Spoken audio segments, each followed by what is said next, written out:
नमस्कार मेरे प्यारे कच्ची साथियों, स्वागत है आपका गुरुवानी एग्रो क्लासेस के ऑनलाइन प्लेटफॉर्म पर। प्यारे साथियों, आज अपन बात करने वाले हैं जो आपके सेकंड सेमेस्टर की एग्जाम्स जो है वो नज़दीक आ चुकी है। SKN एग्रीकल्चर यूनिवर्सिटी में कुछ ही दिनों में एग्जाम स्टार्ट होने वाली है और धीरे धीरे करके जो अपने पांचों एग्रीकल्चर यूनिवर्सिटी है राजस्थान में, उनकी भी एग्जाम स्टार्ट होने वाली है।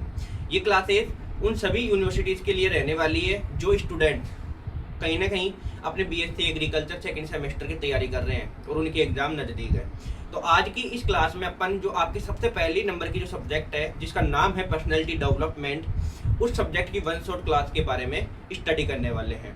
तो चलिएगा मेरे साथ में।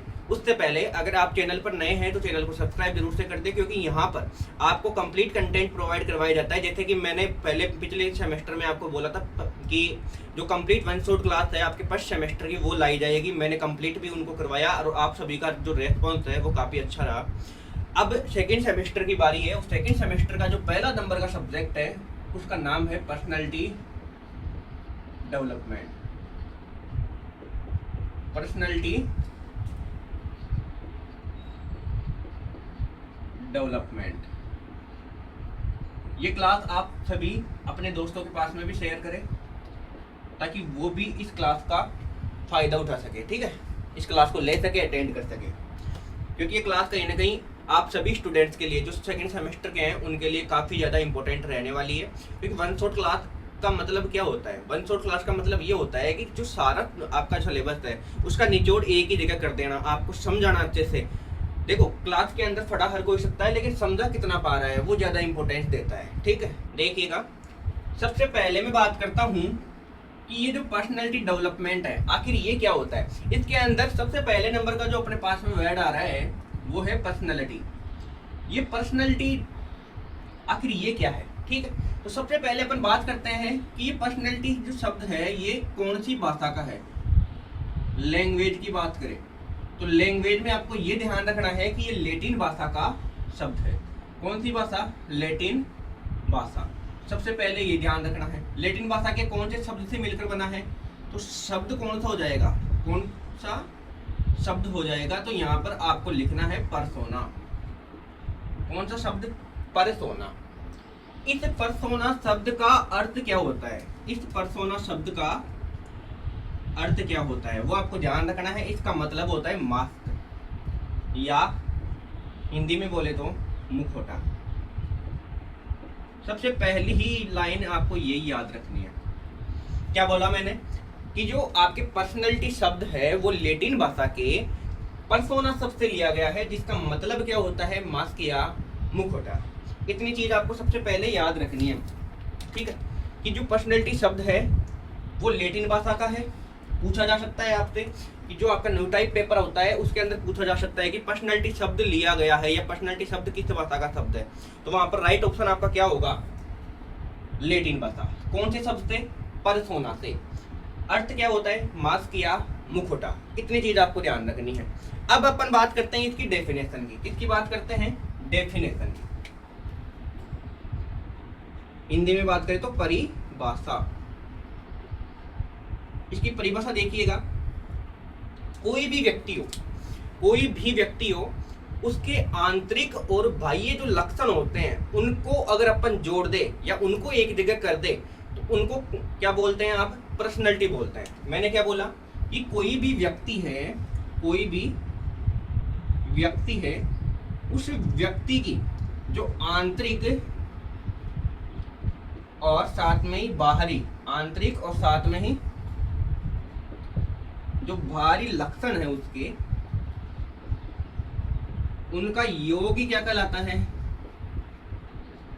क्या कहलाएगा? पर्सनैलिटी कहलाएगा। और इस पर्सनैलिटी को आप हिंदी में बोलोगे व्यक्तित्व।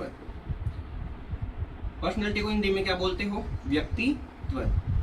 इतना आपको ध्यान रखना है। मैंने डेफिनेशन भी बहुत शॉर्ट और स्वीट तरीके से आपको समझाई है कि कोई भी व्यक्ति है उसके आंतरिक लक्षण कैसे हैं, उनके बाह्य लक्षण यानी कि बाहरी लक्षण कैसे हैं, उनको अगर आप कॉमन रूप से एक जगह देखोगे तो उस चीज को आप क्या बोलोगे? उसकी पर्सनैलिटी बोलोगे। सपोज कीजिए मैं एक व्यक्ति हूँ, मेरे आंतरिक लक्षण कौन से हैं, मेरे बाह्य लक्षण कौन से हैं, अगर आप इन दोनों को एक जगह करके देखोगे तो वो मेरी क्या होगी? पर्सनैलिटी कहलाएगी। इतना आपको समझ में आया? अब नेक्स्ट जो पॉइंट है आपके सिलेबस के अंदर वो दिया गया है यहाँ पर नेचर ऑफ पर्सनैलिटी। क्या दिया गया है? Nature of personality. Nature of personality,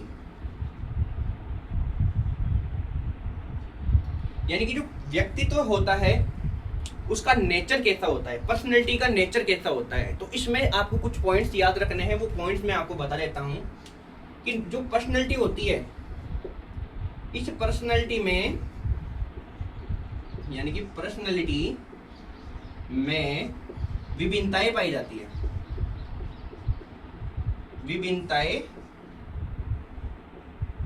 विभिन्नताएं पाई जाती है। समझिएगा, एक एक लाइन का अपन मतलब लेके चलेंगे और आसानी से अपन उसको समझेंगे। देखो, पर्सनैलिटी में विभिन्नताएं पाई जाती है। किस प्रकार से विभिन्नताएं पाई जाती है साहब? देखिएगा मेरे साथ में, यहाँ पर अगर मैं 5 स्टूडेंट्स को, कोई भी रैंडमली 5 स्टूडेंट है उनको खड़ा करूं और बोलूं कि आपकी पर्सनैलिटी क्या है, सभी से बोलूं, तो हर एक जो स्टूडेंट है उसकी पर्सनैलिटी आपको अलग अलग देखने को मिलेगी। मेरी पर्सनैलिटी अलग है, मैं यहाँ पे फटा पा रहा हूँ। आपकी पर्सनैलिटी अलग है, आप फट पा रहे हो। कोई अन्य व्यक्ति है जो मजदूर है, उसकी पर्सनैलिटी अलग है क्योंकि वो कार्य कर पा रहा है। तो हर एक इंसान की अपने आप में पर्सनैलिटी क्या होती है? अलग अलग होती है। किसी भी इंसान की पर्सनैलिटी सेम नहीं होगी, पहली चीज। दूसरी चीज, अगर जहां पर विभिन्नता आपको दिख जाती है तो सीधी सी बात है, अनुवांशिकता भी पाई जाती है।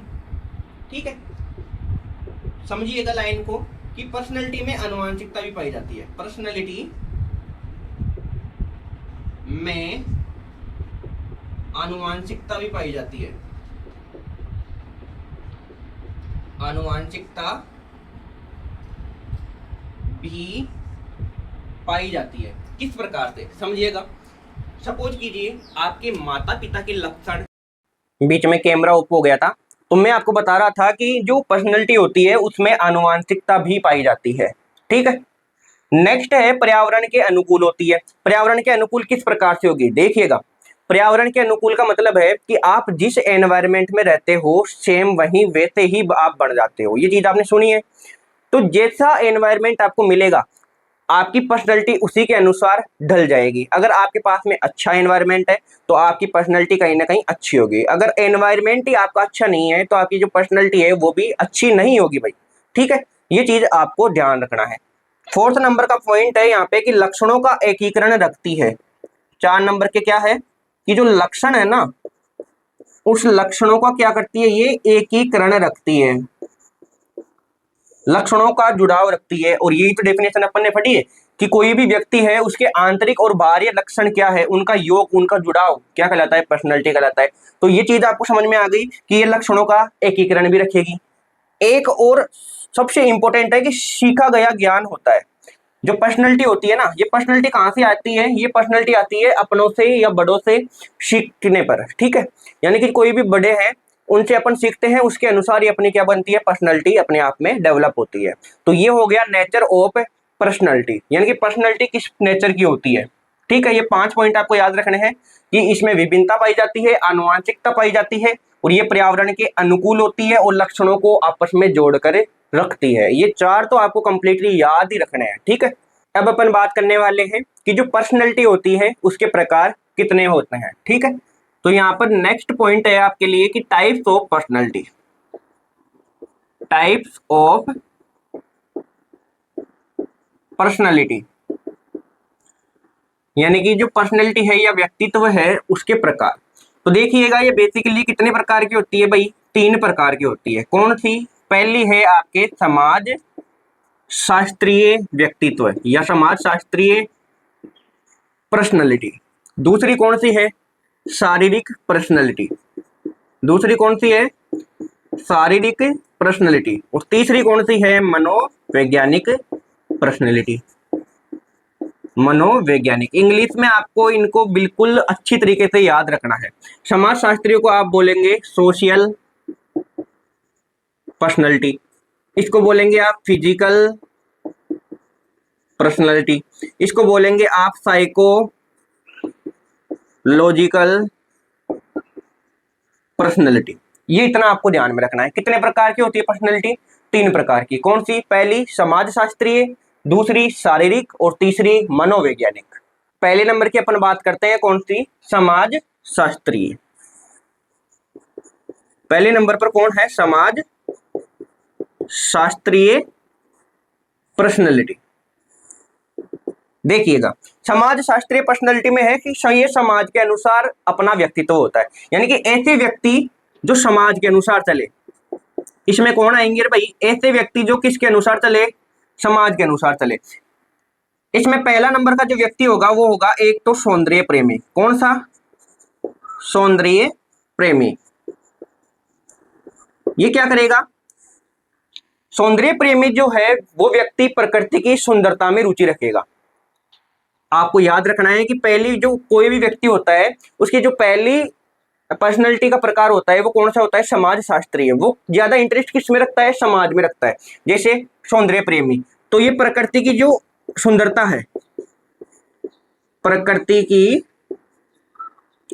सुंदरता, उसमें अपनी क्या रखेगा? रुचि रखेगा, अपना इंटरेस्ट रखेगा। और कोई भी वस्तु हो, कोई भी वस्तु हो, उस वस्तु को एक कला की नजर से देखेगा। किसकी नजर से देखेगा? कला की नजर से देखेगा।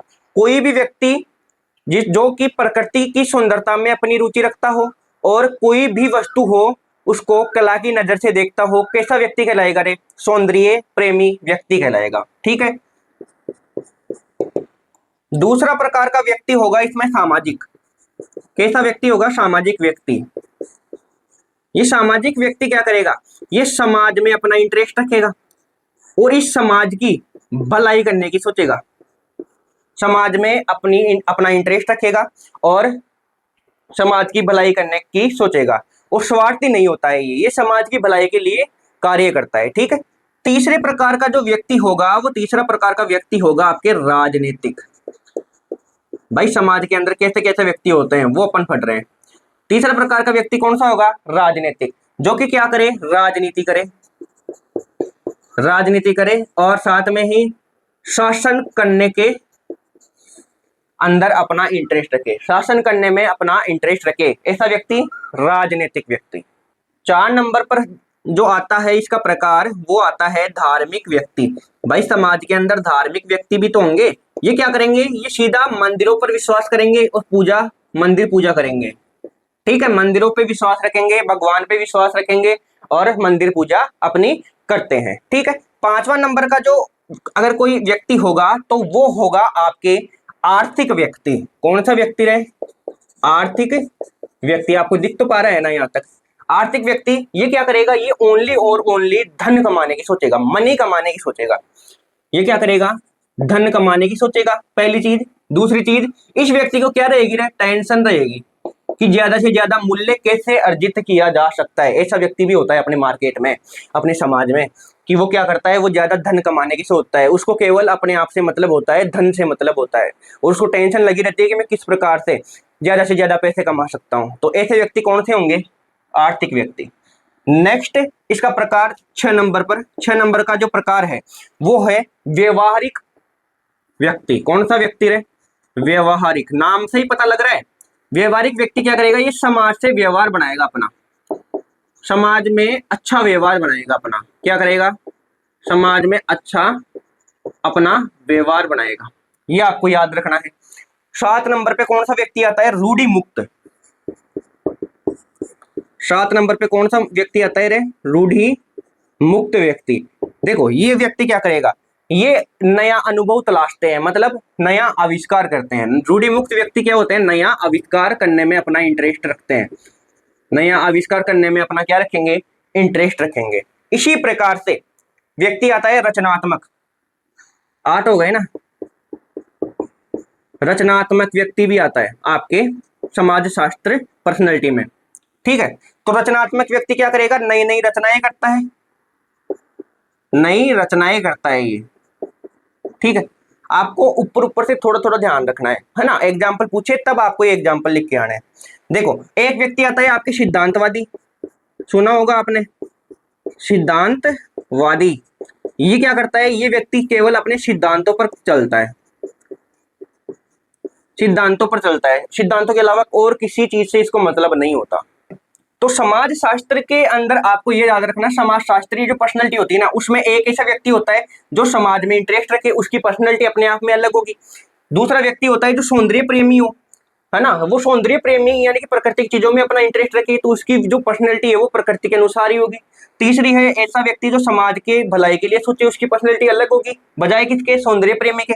ऐसे ही एक व्यक्ति जो राजनीति में अपना इंटरेस्ट रखता हो, उसकी पर्सनैलिटी उस राजनीतिक की तरह होगी। एक ऐसा व्यक्ति जो धार्मिक हो, उसकी पर्सनैलिटी अपने आप में अलग होगी। मतलब कहने का मतलब ये है कि इसके अंदर ऐसे ऐसे व्यक्ति हो सकते हैं जिनकी पर्सनैलिटी अपने आप में क्या है, अलग है। तो ये अपने समाज शास्त्रीय पर्सनैलिटी कंप्लीट होती है। सेकंड नंबर पर चालू होगी शारीरिक पर्सनैलिटी। अब अपन बात करने वाले हैं शारीरिक पर्सनैलिटी की। शारीरिक पर्सनैलिटी में अपन बात करते हैं किसकी, शारीरिक पर्सनैलिटी। इसमें सबसे पहला प्रकार आता है ऐसा व्यक्ति जो अपने आप में कैसे हो, सुडोलकाय हो। मतलब शारीरिक पर्सनैलिटी में ये सुडोलकाय व्यक्ति कैसा होता है, देखो ये सबसे ज्यादा पावरफुल होगा। पहली चीज तो ये आपको ध्यान रखनी है, पावरफुल होगा। और जो अपना निर्णय है वो क्या करेगा, वो स्वयं लेगा, स्वयं के अनुसार ही क्या करेगा, अपना कार्य करेगा। तो इसकी पर्सनैलिटी अपने आप में अलग होगी। अरे कोई जैसे अपन बात करते हैं, अरे तू कहीं का दादा है क्या, ऐसे बोलते हैं ना, तो वो क्या करता है, दादा का मतलब क्या हो गया कि वो अपने अनुसार ही कार्य करता है, वो दूसरों की बात मानता ही नहीं। ये अपने आप में व्यक्ति पावरफुल होगा और अपना कार्य स्वयं करेगा। इस व्यक्ति की अपने आप में पर्सनैलिटी क्या होगी, अलग होगी, वो अलग ही माइंड से सोचेगा, ठीक है। दूसरा जो व्यक्ति होता है वो आता है स्थिर बुद्धि। कौन सा व्यक्ति, स्थिर बुद्धि वाला व्यक्ति। ये क्या होगा, शरीर से असामान्य होगा। शरीर से क्या होगा, असामान्य होगा भाई। जैसे स्थिर बुद्धि का मतलब कम बुद्धि वाला, उसके शरीर में कुछ ना कुछ गड़बड़ होगी, कुछ ना कुछ असामान्य होगा, इसीलिए तो उसकी जो सोच है वो थोड़ी सी क्या होगी, कमजोर होगी, ठीक है। ये आपको ध्यान रखना है। नेक्स्ट यहाँ पे है एक व्यक्ति ऐसा आता है जो गोलकाय बोलते हैं उसको, गोलकाय, सुडोलकाय, स्थिर बुद्धि और गोलकाय। गोलकाय का मतलब देखना, गोलकाय व्यक्ति जो होते हैं वो छोटे होते हैं लेकिन मजबूत होते हैं। इनकी जो परिभाषा है ना, मतलब जो चीजें मैं लिखवा रहा हूं वो आपको याद रखनी है। व्यक्ति जो होते हैं वो कैसे होते हैं, छोटे प्लस मजबूत होंगे रे। कैसे होंगे, छोटे और मजबूत होंगे। ये चीजें आपको ध्यान रखनी है। जो चीजें मैं लिखवा रहा हूँ वो चीजें आपको बिल्कुल इसी लैंग्वेज में याद रखनी है कि गोलकाय व्यक्ति कैसे होंगे, जो अपने आप में छोटे होते हैं, मजबूत होते हैं, ठीक है। नेक्स्ट ये तो है कि दूसरों के साथ में जल्दी अटैच हो जाते हैं। ये गोलकाय जो व्यक्ति होते हैं ना, ये दूसरों के साथ में क्या हो जाते हैं, जल्दी अटैच हो जाते हैं, मतलब जल्दी अपना रिश्ता बना लेते हैं या घुल मिल जाते हैं, ठीक है। ये आपको ध्यान रखना है। चौथा नंबर पे आता है निर्बल व्यक्ति, मेरी तरह निर्बल व्यक्ति। ये व्यक्ति क्या होते हैं, पतले होते हैं और साथ में ही लंबे होते हैं। इनकी जो कैरेक्टरिस्टिक है, लक्षण है, वो याद रखने हैं आपको, पतले और लंबे होते हैं और दूसरों की हमेशा क्या करेंगे, बुराई करते रहते हैं, निंदा करते रहते हैं, ठीक है। 1 मिनट का ब्रेक दीजिएगा मेरे को, मैं एक बार इसको चेक कर लेता हूँ रिकॉर्डिंग वगैरह, फिर आपको अच्छे से समझाता हूँ। अब देखिएगा, शारीरिक के अंदर सबसे पहले है सुडोलकाय। सुडोलकाय ऐसे व्यक्ति जो अपने आप में पावरफुल हो, अपना निर्णय स्वयं ले सके, अपने अनुसार ही कार्य करे। इसकी अपने आप में पर्सनैलिटी क्या होगी, अलग होगी। नेक्स्ट है स्थिर बुद्धि, जिसका शरीर ही असामान्य हो, वो थोड़ा डीपली यानी कि थोड़ा सा क्या होगा, ब्रीफली बोलते हैं अपन उसको, कमजोर सोचेगा, है ना। नेक्स्ट है गोलकाय। गोलकाय व्यक्ति छोटे होते हैं, मजबूत होते हैं, ठीक है, और दूसरों के साथ में जल्दी अटैच हो जाते हैं। ये व्यक्ति था जो अपना निर्णय स्वयं ले रहा था, इसको दूसरों से कोई मतलब ही नहीं है, तो इसकी पर्सनैलिटी अलग हो गई, इस वाले की अलग होगी, क्योंकि जल्दी से अपन दूसरों के साथ में क्या हो जाता है, गुड़ मिल जाता है। एक ये व्यक्ति है निर्बल, जो पतला होता है, लंबा होता है और दूसरों की हमेशा बुराई करने में लगा रहता है। तो इसका माथा, अपन बोलते हैं ना, इसका माथा अलग होगा, इसका माथा थोड़ा अलग होगा, इसकी बुद्धि अलग होगी। तो कहीं ना कहीं जो अपनी पर्सनैलिटी है वो क्या हो रही है, चेंज हो रही है, विभिन्नताएं उसमें पाई जा रही है, अपने आप में क्या हो रही है, चेंज हो रही है। तो समझ पा रहे हो ना कि मैं क्या चीजें आपको बताने की कोशिश कर रहा हूं। मैं बता रहा हूं आपको टाइप्स ऑफ पर्सनैलिटी, मतलब पर्सनैलिटी के प्रकार। पहले मैंने बता दिया समाजशास्त्र, इसमें सौंदर्य प्रेमी, धार्मिक वगैरह ये सारे व्यक्ति आ जाएंगे। शारीरिक वाले में शरीर से संबंधित, एक ऐसा व्यक्ति जो अपने आप में पावरफुल हो, एक ऐसा व्यक्ति जिसका जो शरीर है वो असामान्य हो, एक ऐसा व्यक्ति जो छोटा हो, मजबूत हो, दूसरों के साथ में जल्दी से घुल मिल जाए, एक ऐसा व्यक्ति जो पतला हो, लंबा हो, दूसरों की हमेशा बुराई करे, ठीक है। ये शारीरिक इसके लक्षण है, पतला, लंबा और जैसे छोटा, मजबूत, शरीर से असामान्य और पावरफुल। ये क्या है, आपके शरीर से संबंधित है। तीसरी बात अपन करने वाले हैं मनोवैज्ञानिक पर्सनैलिटी की। देखना, मनोवैज्ञानिक जो पर्सनैलिटी है वो 3 प्रकार की होती है। कितने प्रकार की होती है, 3 प्रकार की। पहला है अंतर्मुखी। अंतर्मुखी, दूसरा है बाह्यमुखी, और तीसरा उभयमुखी। उभयमुखी ये मनोवैज्ञानिक जो पर्सनैलिटी है उसके प्रकार है। एक पर्सनैलिटी अंतर्मुखी, दूसरी बाह्यमुखी, तीसरी उभयमुखी। देखिएगा अंतर्मुखी पर्सनैलिटी के अंदर कैसे कैसे व्यक्ति आएंगे। अंतर्मुखी पर्सनैलिटी का मतलब क्या होता है, इसमें ऐसे व्यक्ति आएंगे जो स्वयं अपने आप से मतलब रखे, आपसे क्या रखे, मतलब रखे, अपने आप से मतलब रखे। और दूसरी चीज अपना परिचय न बताए, अपना परिचय हर किसी को न दे, और ज्यादा न बोले,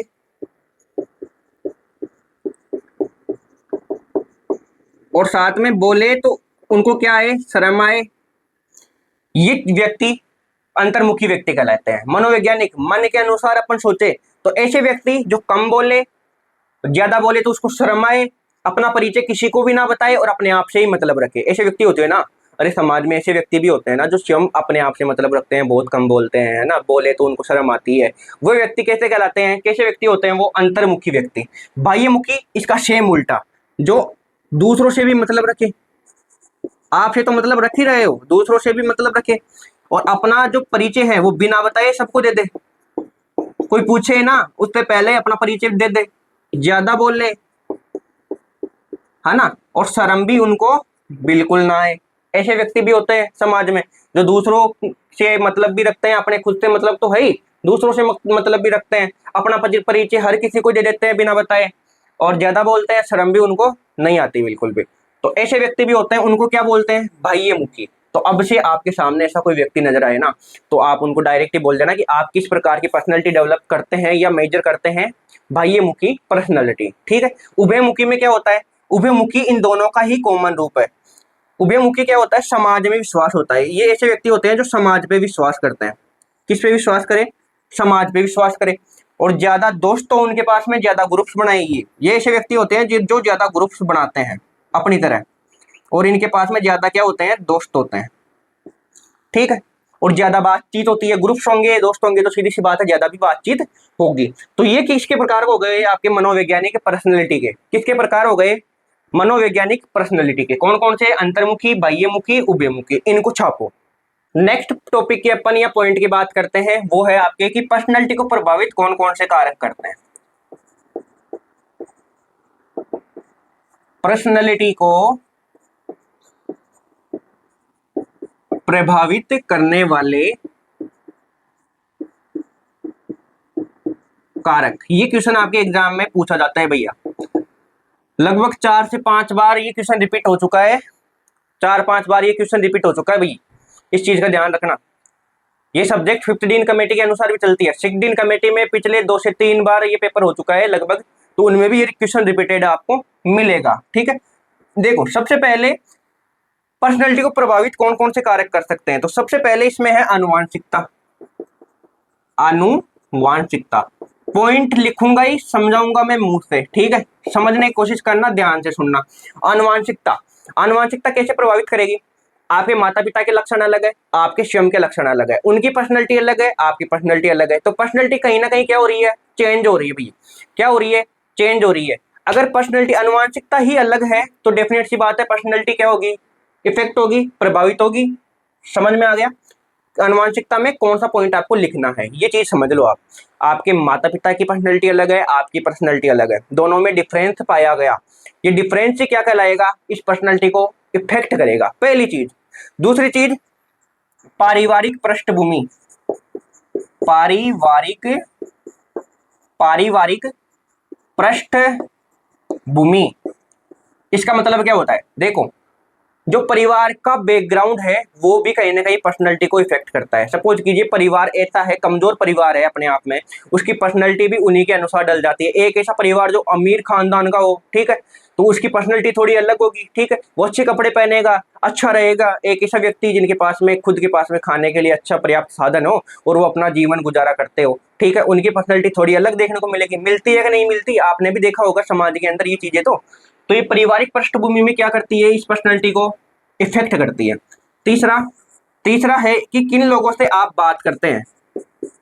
तीसरा क्या है, किन लोगों से आप बात करते हैं, किन लोगों से आप बात करते हैं, ठीक है।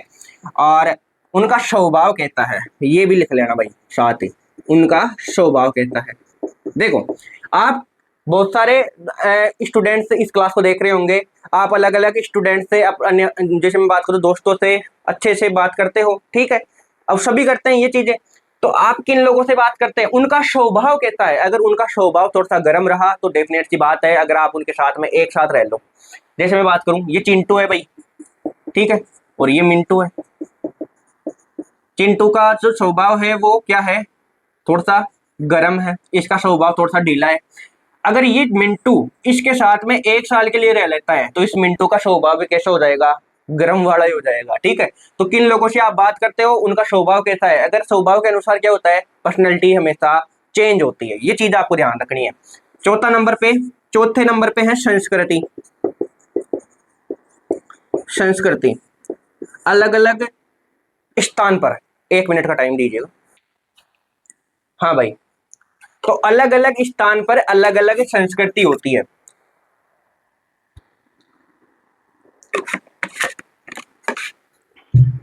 अलग अलग स्थान पर क्या होती है, अलग अलग पर्सनैलिटी होती है, जैसे संस्कृति होती है, ठीक है।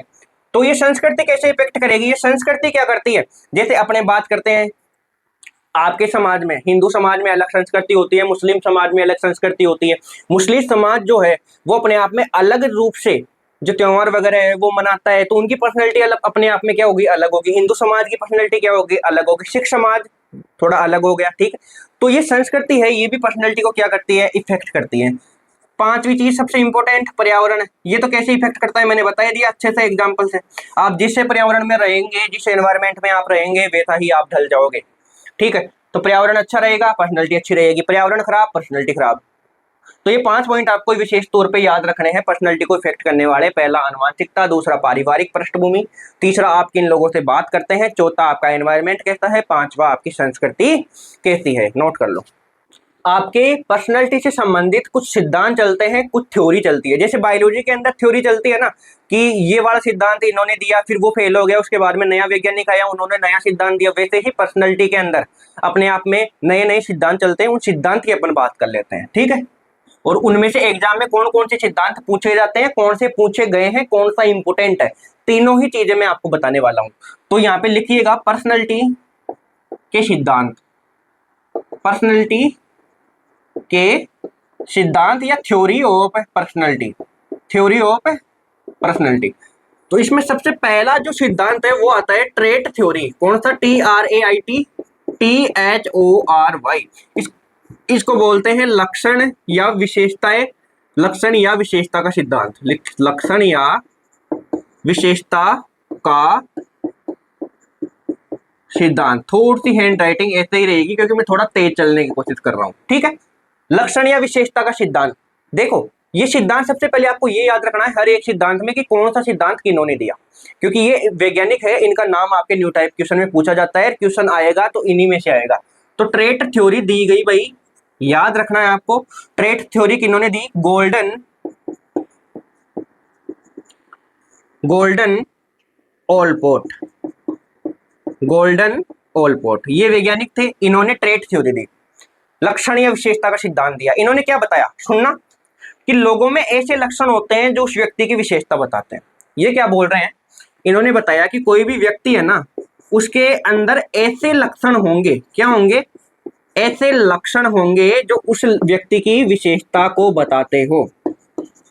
समझने की अच्छे से कोशिश करना, मैं कोई व्यक्ति हूं, मेरे अंदर ऐसे लक्षण हैं जो दूसरों को मेरी पर्सनैलिटी के बारे में बताते हो। मैं अच्छा लड़का हूं तो लोग बोलेंगे कि भाई इसकी पर्सनैलिटी बहुत अच्छी है, मैं बुरा लड़का हूं तो लोग बोलेंगे इसकी पर्सनैलिटी बहुत बुरी है, ठीक है।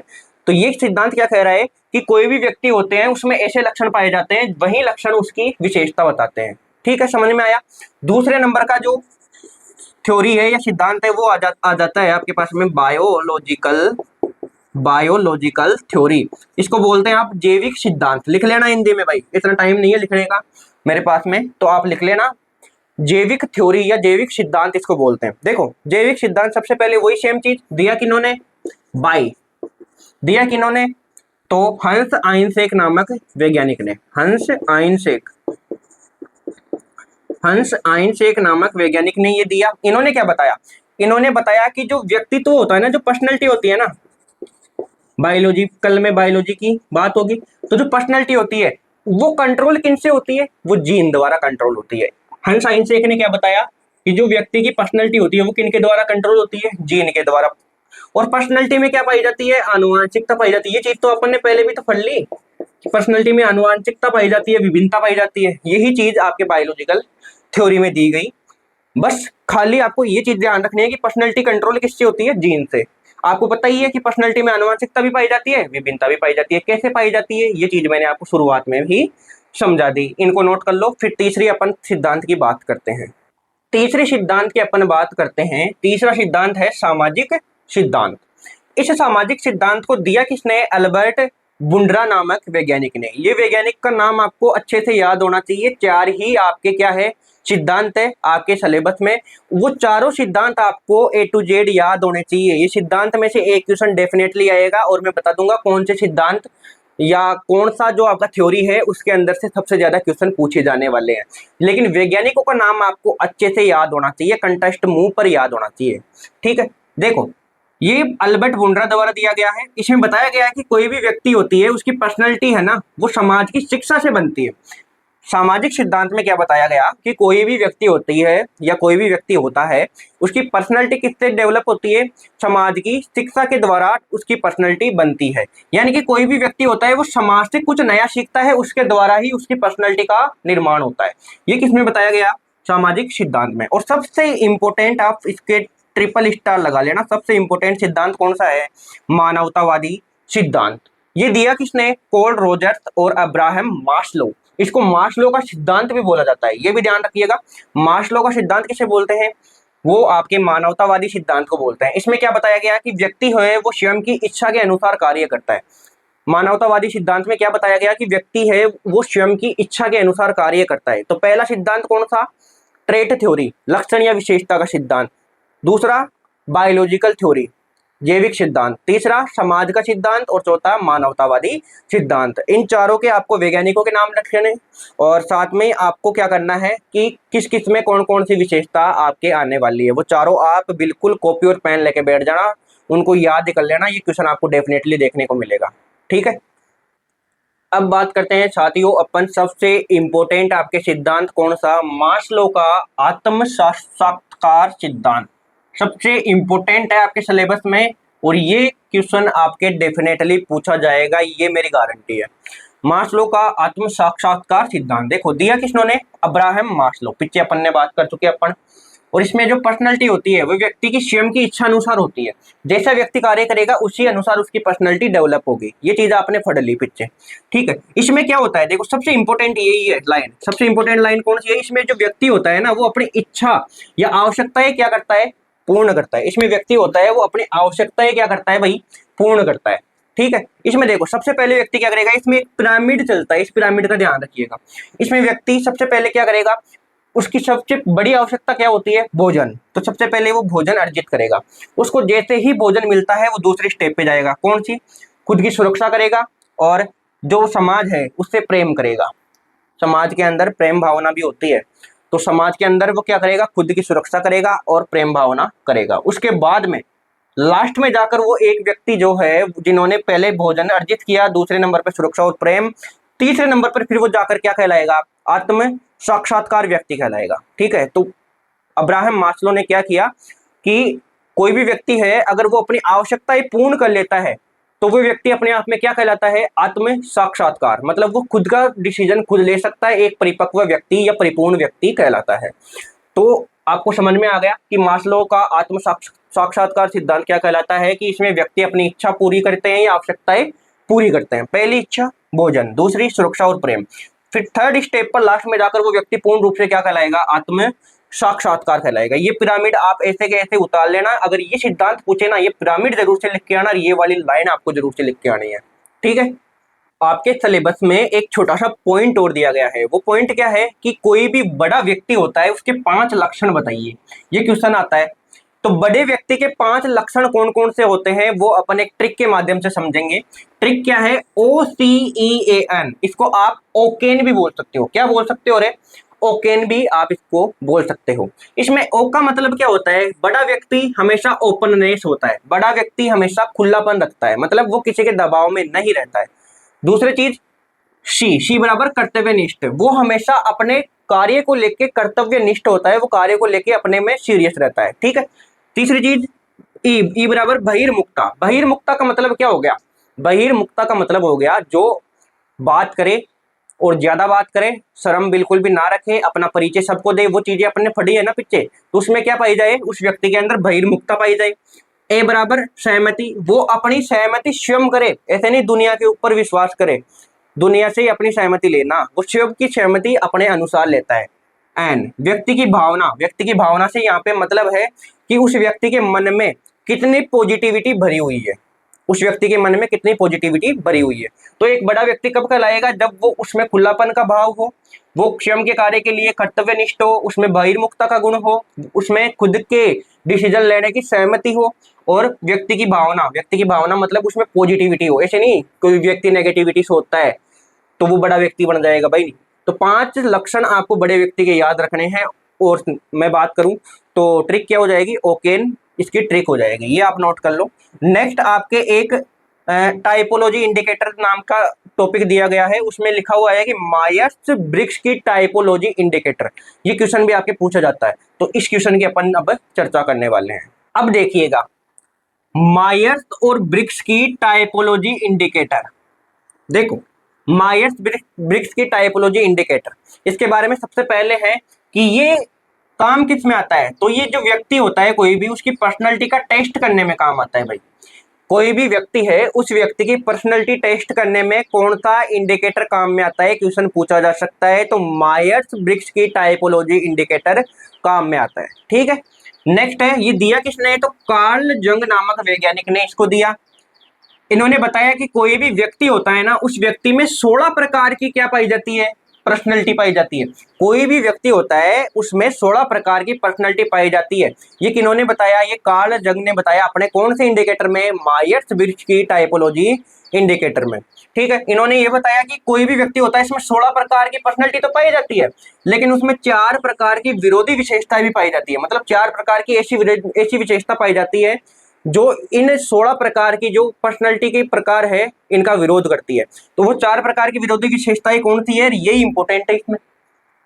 सबसे पहले है अंतर्मुखी वर्सेज बाह्यमुखी, यानी कि व्यक्ति ऐसे होते हैं जो अंतर्मुखी होते हैं, कुछ व्यक्ति ऐसे होते हैं जो बाह्यमुखी होते हैं, ठीक है।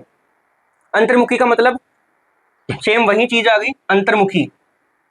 अंतर्मुखी का मतलब होता है ऐसे व्यक्ति जो कहीं ना कहीं अपनी जो परिचय है वो हर किसी को ना बताए, अपने बारे में हर किसी को ना बताए, लोगों के साथ में बहुत कम बात करे तो उनको शर्म आए। बाह्यमुखी इसका उल्टा हो जाएगा, जो अपनी पर्सनैलिटी सबको बताए, शर्म बिल्कुल भी ना करे, ज्यादा बातचीत करे, ज्यादा घुल मिल कर रहे, ठीक है। एक है संवेदी, एक है अंतर्ज्ञानी। संवेदी मतलब कोई भी व्यक्ति ऐसा है जो खुद के बारे में सोचे, ठीक है, और सोचने के बाद में अच्छे प्रकार से बैठकर अपना डिसीजन ले। अंतर्ज्ञानी का मतलब ऐसे हैं जिनके पास में ज्ञान तो हो लेकिन वो अपने अनुसार डिसीजन तो लेते हैं, ठीक है, लेकिन बहुत जल्दी डिसीजन ले लेते हैं। जैसे अपन बोलते हैं ना, तू तो बहुत ज्यादा ज्ञान नहीं है, तो वो क्या करता है, वो उसको चीजें तो सारी पता होती है लेकिन वो डिसीजन जल्दबाजी में ले लेता है। तो संवेदी व्यक्ति हमेशा क्या करेगा? डिसीजन सोच समझ के लेगा, और अंतर्ज्ञानी जल्दबाजी में अपना डिसीजन लेगा। नेक्स्ट है विचारशील और भावनात्मक, सेम इसी का ही रूप है। विचारशील व्यक्ति वो होता है जो अपनी हर एक चीज के बारे में विचार करता है, अपनी हर एक चीज के बारे में सोचता है, वो क्या कहलाएगा? विचारशील व्यक्ति। एक होता है भावनात्मक, जैसे सपोज कीजिए मेरे मन में आया कि यार मेरे को आईफोन लाना है, चलो मैं यहाँ से चला गया, ठीक है, मेरे पास में चाहे पैसा ही ना हो लेकिन मैं भावनात्मक तरीके से उस चीज को करने की कोशिश कर रहा हूँ। मैंने विचार नहीं किया उस चीज पे कि मेरे पास में पैसे एक नहीं है, मैं इसकी EMI कैसे दूंगा, फाइनेंस पे लाऊंगा या कैश में लाऊंगा, सारी चीजें मैंने कोई डिस्कस नहीं की, तो वो भावनात्मक। विचारशील, मैंने सारी चीजें डिस्कस की बैठ के कि यार मेरे को आईफोन लाना है तो इसके लिए मेरे को इतना तो बजट होना चाहिए, अगर मैं फाइनेंस भी कराऊं तो ये चीजें होनी चाहिए, कैश ले तो इतना पैसा होना चाहिए, वो क्या है? विचारशील। नेक्स्ट है निर्णयात्मक और अंतर्वेयी, या इसको आप बोल सकते हैं अन्वेयी बोलते हो।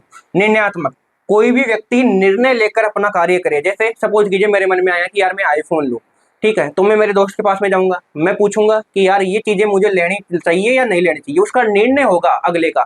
अगर वो बोलता है कि भाई तुझे लेनी चाहिए, ये इस प्रकार से ऐसे काम में आएगा, तो वो व्यक्ति क्या कहलाएगा, निर्णयात्मक व्यक्ति कहलाएगा। अंतर्व्ययी, जो उसके पास में सारी साधन तो उपलब्ध हो, पैसे हो अच्छे खासे, लेकिन वो दूसरों से अपनी कोई भी राय ना ले, वो व्यक्ति कौन सा कहलाएगा, अंतर्व्ययी, या इसको बोलते हैं अनव्ययी। अनव्ययी का मतलब जो अपना निर्णय सब कुछ ले, उसके पास में सारे इनपुट्स है और अपने अनुसार कार्य करे। निर्णयात्मक, जो अपने लोगों से पूछे, अपने दोस्तों से पूछे, अपने ग्रुप्स में पूछे। ठीक है, तो ये समझ में आया कि मायर्स ब्रिग्स की टाइपोलॉजी इंडिकेटर क्या कहलाती है, क्या कहती है कि कोई भी व्यक्ति होता है उसमें 16 प्रकार की क्या पाई जाती है रे, पर्सनैलिटी पाई जाती है। 16 प्रकार की पर्सनैलिटी में 4 उस पर्सनैलिटी के विरोध करने वाले तत्व होते हैं। कौन कौन से, अंतर्मुखी, बाह्यमुखी, संवेदी, अंतर्ज्ञानी, विचारशील, भावनात्मक, निर्णयात्मक, अंत्यवी। ये नाम ही आप याद रखो, इस नामों के अंदर इसकी विशेषता छुपी हुई है, नामों के अंदर विशेषता छुपी हुई है। अगर आपको नहीं याद रहता ना, तो जो चीजें मैंने अभी बोली है, वीडियो को आप थोड़ा सा पीछे करें और उन चीजों को अपनी नोटबुक के अंदर लिख ले। ठीक है, तो मायर्स ब्रिग्स की टाइपोलॉजी सिद्धांत आपका यहाँ कंप्लीट होता है। अब एक नया आपका टॉपिक चलता है यहाँ पे, एटीट्यूड और वैल्यू। आपने नाम तो सुना होगा एटीट्यूड, कि उस व्यक्ति के अंदर इतना एटीट्यूड है, उस व्यक्ति की इतनी वैल्यू है। तो उन चीजों के बारे में अपन बात करने वाले हैं। अब अपन बात करते हैं एटीट्यूड किसे बोलते हैं। एटीट्यूड को आप योग्यता भी बोल सकते हो हिंदी के अंदर। तो देखो, एटीट्यूड जो है वो लेटिन भाषा का वर्ड है, लेटिन भाषा का क्या है, शब्द है। ये आपको ध्यान रखना है। एटीट्यूड कौन सी भाषा का शब्द है, लेटिन भाषा का। लेटिन भाषा के कौन से शब्द से मिलकर बना है, एप्टस से, APTUS, एप्टस से मिलकर बना है, जिसका मतलब क्या होता है, योग्यता। ठीक है, इस प्रकार से आपको याद रखना है कि एटीट्यूड जो है वो लेटिन भाषा का वर्ड है, लेटिन भाषा के एप्टस शब्द से मिलकर बना है, इसका मतलब होता है योग्यता। अब अपन एटीट्यूड की डेफिनेशन की बात करते हैं, और डेफिनेशन पूछी जाती है।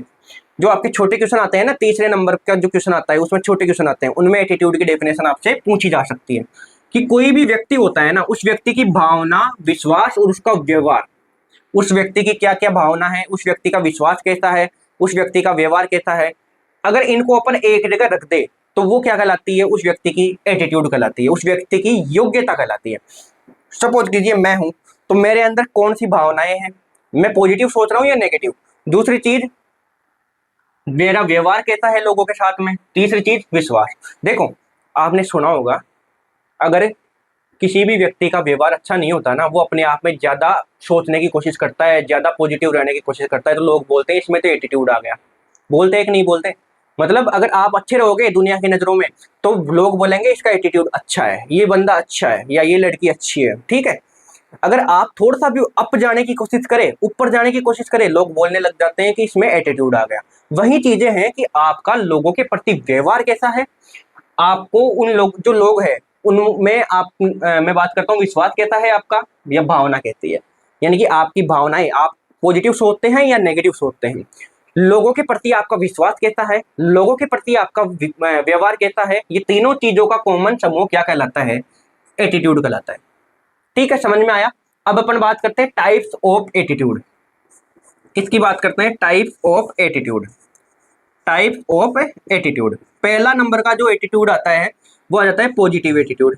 किसी भी व्यक्ति में क्या होता है, एक तो होता है पॉजिटिव एटीट्यूड और एक क्या होता है, नेगेटिव एटीट्यूड। दो प्रकार का एटीट्यूड पाया जाता है। कोई भी व्यक्ति होता है उसमें दो प्रकार की भावनाएं, विश्वास, व्यवहार पाया जाता है। एक होता है पॉजिटिव व्यक्ति, एक होता है नेगेटिव व्यक्ति। पॉजिटिव व्यक्ति में क्या होगा, तो देखो इसमें हमेशा ये क्या करेगा, ये सकारात्मक सोच रखता है। पॉजिटिव व्यक्ति है तो वो सकारात्मक यानी कि अच्छी सोच रखेगा, सकारात्मक सोच उसमें होगी। ठीक है, और समस्या का हल, अगर कोई समस्या उसके सामने आती है, कोई भी उसके सामने समस्या आती है तो उस समस्या का हल खोजेगा, ना कि उससे भागेगा डर के। उस समस्या का क्या करेगा, हल खोजेगा। ठीक है, तीसरा नंबर, कोई भी उसके साथ सामने कठिनाई आई या समस्या आई, कोई भी उसके सामने कठिनाई आई या समस्या आई, तो वो क्या करेगा, वो उम्मीद बनाए रखेगा। ऐसे नहीं है उस समस्या से डरकर भाग जाएगा, उम्मीद बनाए रखेगा कि ये एक या एक दिन सरल हो जाएगी, सही हो जाएगी। उसमें सोच कैसी होगी, अपने आप में पॉजिटिव होगी। पॉजिटिव एटीट्यूड का मतलब उसमें सोच अच्छी हो, वो व्यक्ति जो सकारात्मक सोच रखता हो, अगर उसके सामने समस्या आए तो उस समस्या से भागे नहीं, उसका डटकर सामना करे। कठिनाई आए तो उम्मीद रखे कि ये कार्य बिल्कुल सही हो जाएगा। ठीक है, ऐसे ही नेगेटिव व्यक्ति जो अपने आप में क्या रखे रहे, नकारात्मक सोच रखे, नेगेटिव सोच रखे, ठीक है। समस्या आए तो उस समस्या से डर कर भाग जाए, कठिनाई आए तो उम्मीद बिल्कुल भी ना रखे, और हमेशा नेगेटिव रहे, पॉजिटिव बिल्कुल भी नहीं रहे। यहाँ पे लिखा हुआ है उदासीन, सॉरी, नेगेटिव में नकारात्मक सोच होना, उसकी समस्याओं को बड़ा बड़ा कर देखना, समस्याओं को बड़ा बड़ा कर देखेगा तो सेम बात है, समस्या ज्यादा बढ़ेगी, ठीक है। नेक्स्ट है शिकायतें करना दूसरों से, है ना। तो ये चीजें मैंने आपको बता दी है। पॉजिटिव की याद रह गई ना, तो नेगेटिव एटीट्यूड अपने आप याद रह जाएगा। एटीट्यूड के प्रकार आपसे पूछे जा सकते हैं, एक होता है पॉजिटिव एटीट्यूड, दूसरा क्या होता है, नेगेटिव एटीट्यूड। अब अपन बात करने वाले हैं वैल्यू। कोई भी इंसान होता है ना, उसकी क्या वैल्यू है, आखिर वैल्यू किसे बोलते हैं, उसकी बात करने वाले हैं। अब अपन बात करने वाले हैं वैल्यू की। तो देखिएगा, वैल्यू को आप बोलते हैं हिंदी में मूल्य। वैल्यू क्या कहलाता है, देखो कोई भी व्यक्ति होता है ना, उस व्यक्ति के चरित्र के बारे में बताता है कि वो व्यक्ति कैसा है, ठीक है। चरित्र, चरित्र का मतलब होता है कि वो व्यक्ति अपने आप में कैसा है, लोगों के साथ में कैसा व्यवहार उसका है और कैसे रहता है, ठीक है। ये चीजें कौन बताता है, उस व्यक्ति की वैल्यू बताती है। उस व्यक्ति की वैल्यू कब होती है, जब उसका चरित्र अच्छा हो, उसका व्यवहार लोगों के साथ में अच्छा हो, तभी उस व्यक्ति की वैल्यू होती है, कोई भी व्यक्ति होता है, ठीक है। तो ये चरित्र को बताता है और व्यवहार को बताता है। अच्छा, मैं बात करूं कि एक अच्छा व्यक्ति, एक वैल्यूएबल व्यक्ति या एक वैल्यूएबल पर्सन, उसकी क्या क्या विशेषताएं होती है, यानी कि एक ऐसा व्यक्ति जिसकी अपने आप में बहुत ज्यादा वैल्यू हो, तो किस व्यक्ति की अच्छी वैल्यू हो सकती है, उनकी बात करते हैं। सबसे पहले उस व्यक्ति में ईमानदारी का गुण होना चाहिए, वो व्यक्ति हमेशा ईमानदार होना चाहिए। दूसरी चीज, दूसरों की भावनाओं को समझे। ऐसे नहीं अगर कोई अपनी बात पेश करना चाह रहा है तो उसका मजाक उड़ाए। जैसे अपन बात करते हैं ना, कहीं कहीं जगह कोई अगर अपनी बात बोलता है तो वहां पर उसका मजाक उड़ा दिया जाता है।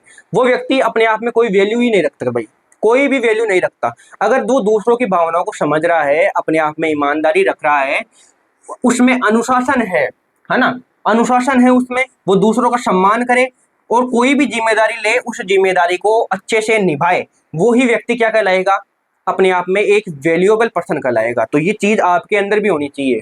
जो आप देख रहे हो ना वीडियो, इस क्लास को देख रहे हो, आपके अंदर ये चीजें हैं, तभी आप वैल्यूएबल पर्सन हो। और ये चीजें हर एक इंसान में होनी चाहिए, मैं कहता हूँ हर एक इंसान में होनी चाहिए ये चीजें, क्योंकि ये चीजें काम आने वाली चीजें हैं। कौन कौन सी, ईमानदार होना चाहिए, दूसरों की भावनाओं को समझे, ना कि उसका मजाक उड़ाए, ठीक है।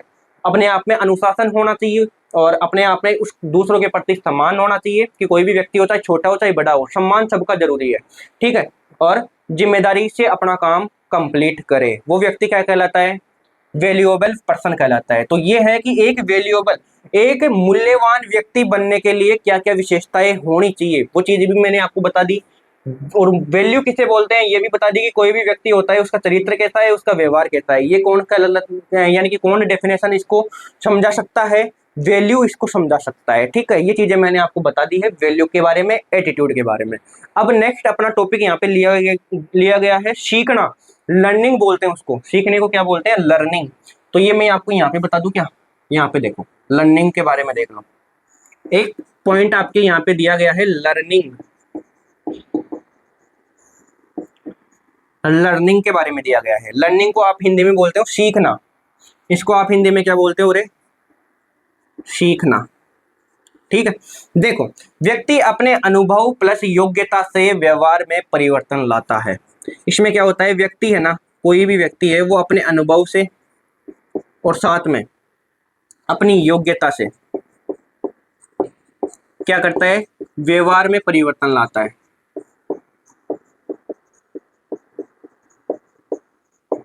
ठीक है। अब इसका अर्थ मैं आपको आगे समझाऊंगा थोड़ी देर में। व्यक्ति क्या करता है, जो पहले के अनुभव होते हैं ना, पहले के अनुभव, उनसे कुछ नया सीखता है, समझने की कोशिश करना। अब लाइन नहीं, सपोज कीजिए, सीखना किसे बोलते हैं, अनुभव और योग्यता से व्यवहार में परिवर्तन लाता है। मतलब पहले उसको अनुभव है, जैसे अपन बात करते हैं, अगर किसी व्यक्ति को एक बार ठोकर लग जाती है, उसके बाद में वो व्यक्ति उस जगह दोबारा ठोकर नहीं खाता, आपने सुना होगा ये चीजें, ठीक है।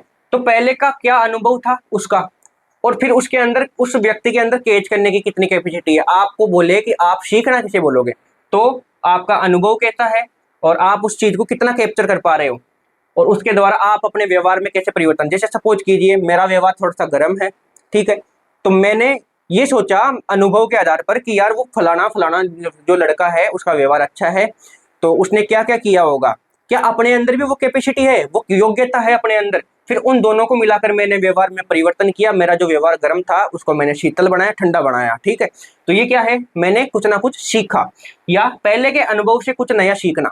जैसे पहले के अनुभव में बात करूं, जैसे अपने माता पिता बोलते हैं कि पैसों का यूटिलाइजेशन करो, वो किस प्रकार से करते हैं, अगर उनके द्वारा मैं खुद पैसों का यूटिलाइजेशन करना सीख गया तो वो क्या है, मेरे लिए लर्निंग प्रोसेस हो गई। ठीक है, समझ में आया। नेक्स्ट एक आते हैं आपके पास में, एक छोटा सा डेफिनेशन और है, फिर अपन इस सब्जेक्ट को कंप्लीट कर लेंगे। ठीक है, ये सब्जेक्ट आपके कंप्लीट होती है, तो ये छोटी छोटी डेफिनेशन है, इन डेफिनेशन का आपको ध्यान रखना है, ये क्वेश्चन आपके एग्जाम में पूछे जा सकते हैं। ट्रेनिंग, ट्रेनिंग का मतलब होता है हिंदी में इसको बोलते हैं प्रशिक्षण। ट्रेनिंग का मतलब क्या होता है, प्रशिक्षण। तो देखो, निश्चित उद्देश्य हेतु, इसमें क्या होता है, एक निश्चित उद्देश्य होता है, निश्चित उद्देश्य समझने की कोशिश करना। देखो, हर एक लाइन का मतलब मैं समझाऊंगा। निश्चित उद्देश्य हेतु कौशल या ज्ञान का निर्माण करना, ज्ञान का निर्माण करना।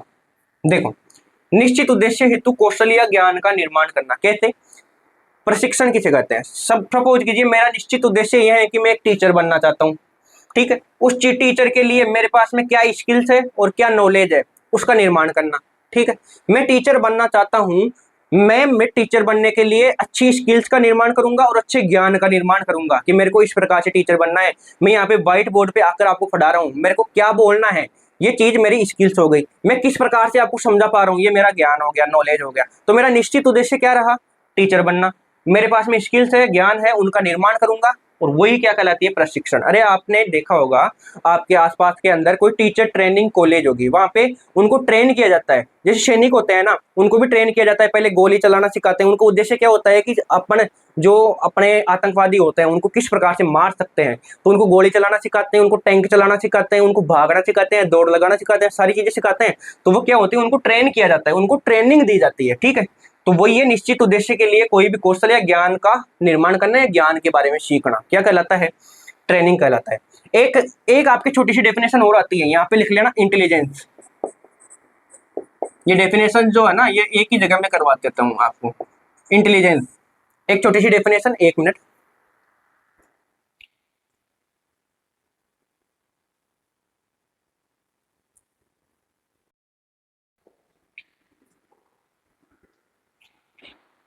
हाँ, तो मैं बात कर रहा था आपसे इंटेलिजेंस के बारे में, बुद्धि के बारे में। तो देखना, बुद्धि किसे बोलते हैं, इसको बोलते हैं आप हिंदी में क्या, बुद्धि। बुद्धि किसे बोलते हैं, देख लो। इससे मनुष्य सही व गलत में अंतर स्पष्ट कर सकता है, और सीखने की शक्ति ही क्या है। अगर आप किसी चीज को सीख रहे हो ना, सीखने की शक्ति, अगर आप किस चीज को सीख रहे हो, आप उस चीज को कैप्चर कर पा रहे हो, तो आपके अंदर क्या है, एक अच्छी बुद्धि है। ठीक है, इसके द्वारा व्यक्ति क्या करता है, क्या चीज सही है और क्या चीज गलत है, उनके बारे में, उनमें क्या कर सकता है, अंतर भी कर सकता है। अगर आपके अंदर अच्छी बुद्धि है तो आप ये डिसीजन ले सकते हो कि मेरे लिए क्या चीज अच्छी है, मेरे लिए क्या चीज गलत है। ठीक है, यानी कि सीखने की जो शक्ति है या कैपेसिटी या पावर है, वो क्या कहलाती है, बुद्धि कहलाती है। तो आज के इस क्लास में, ये आपकी वन शॉट क्लास मैं बात करता हूँ, पर्सनालिटी डेवलपमेंट सब्जेक्ट की कंप्लीट होती है। इससे बाहर कोई क्वेश्चन नहीं जाएगा, और मैंने आपको बेसिक जो जितना भी है आपके पर्सनालिटी डेवलपमेंट सब्जेक्ट का, उसका कंप्लीट करवा दिया है, आपको समझा दिया है अच्छे से कि किस प्रकार से क्या क्या क्वेश्चन आपके पूछे जा सकते हैं, और पर्सनालिटी डेवलपमेंट में आपको क्या क्या चीज़ें याद रखनी है। ठीक है, मैंने सबसे पहले क्या बताया, पर्सनालिटी के बारे में बताया, नेचर ऑफ पर्सनालिटी बता दिया, टाइप्स ऑफ पर्सनालिटी बता दिया, पर्सनालिटी को प्रभावित कौन कौन से कारक करते हैं वो मैंने बता दिया। उसके बाद में ये जो सिद्धांत है पर्सनालिटी के, वो मैंने 3 से 4 सिद्धांत बता दिए। फिर मास्लो का सबसे इंपॉर्टेंट आत्म साक्षात्कार का सिद्धांत, वो मैंने बता दिया। उसके बाद में मैंने ये चीज़ें इंटेलिजेंस, एटीट्यूड, लर्निंग, वैल्यू, ये सारी चीज़ें आपको बता दी है। तो आज के इस सब्जेक्ट से हम विदा लेते हैं। उम्मीद करता हूँ ये क्लास आपको अच्छी लगी होगी, समझ में आई होगी। नहीं समझ में आती है, प्लीज़ मेरी रिक्वेस्ट ये रहेगी कि आप इस क्लास को एक बार दोबारा देखें, अपने नोट्स वगैरह जो है वो साथ साथ आप प्रिपेयर कर लें। ये सबसे शॉर्ट नोट्स है, इन नोट्स को प्रिपेयर करने के अंदर मुझे ही पता है कितनी मेहनत लगती है, कितनी क्या चीज़ें मैं इनमें घुसाता हूँ ना। तब जाके मेरे को ये रिजल्ट्स प्राप्त होते हैं। ठीक है, मैं मेरा पूरे जो दिमाग है, माता है, वो इसमें ऐसे बिल्कुल ठोक देता हूँ, तब जाके मेरे को ये इतने शॉर्ट और स्वीट जो नोट्स है वो प्रिपेयर मेरे से होते हैं। ठीक है, तो आपका भी ये फर्ज बनता है कि आप हमें सपोर्ट करें और अच्छे से अपनी जो स्टडी है उसको कंटिन्यू रखें और अपने एग्जाम में टॉप करें। ठीक है, मिलते हैं नेक्स्ट सब्जेक्ट क्लास के साथ में, तब तक के लिए धन्यवाद। अपना प्यार और सपोर्ट ऐसे ही बनाए रखें, चैनल को सब्सक्राइब जरूर से करके रखें क्योंकि क्लासेस अब कंटिन्यू होते रहने वाली हैं। और साथ में ही आपको अब शॉर्ट्स जो वीडियो है वो भी आपको मिलने वाले हैं। जॉब के बारे में, लाइक मैं बात करूँ एमएससी कैसे कर सकते हो, आईसीआर जेआरएफ क्या होता है, एग्रीकल्चर की कंप्लीट जो क्लासेस है या शॉर्ट्स है वो आपको मिलने वाले हैं। ठीक है, चैनल को सब्सक्राइब कर ले। व्हाट्सएप ग्रुप में, हमारे व्हाट्सएप ग्रुप अलग अलग यूनिवर्सिटी के चलते हैं, अगर उनमें नहीं जुड़े हैं तो हमारे व्हाट्सएप नंबर है 6376167530। इन पर आपको एसएमएस करना है। ठीक है, और बोल देना है कि व्हाट्सएप ग्रुप में ऐड कीजिए, आपको व्हाट्सएप ग्रुप की लिंक भेज दी जाएगी, आप ऐड हो सकते हैं वहां पे। ठीक है, मिलते हैं नेक्स्ट सेशन में, तब तक के लिए धन्यवाद। जय हिंद, जय भारत।